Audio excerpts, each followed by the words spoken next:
SCB दुष्कर्म घटना रे 3 जणिया कमिटी तदंत करुछि। आईन एवं नियम अनुसार अभियुक्तों उपरे कार्यानुष्ठान ग्रहण करा पीड़ितांकर बयान रेकर्ड करा जायछि।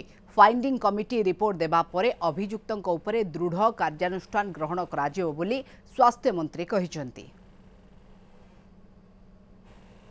कालीर घटना गोटे स्पर्शकातर घटना एवं समस्त को घटना दुख देछि।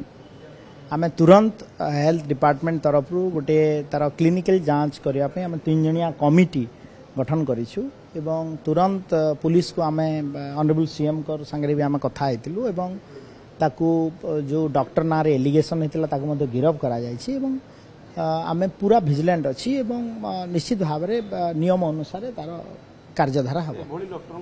फाइंडिंग्स कमिटी रिपोर्ट जहाँ आसीबो एवं ताको गिरफ भी करा जायछि एवं पीड़ितांकर बयान मध्य रेकर्ड करा जायछि तो सरकार निश्चित भाव रे दोषी को दंड देबो।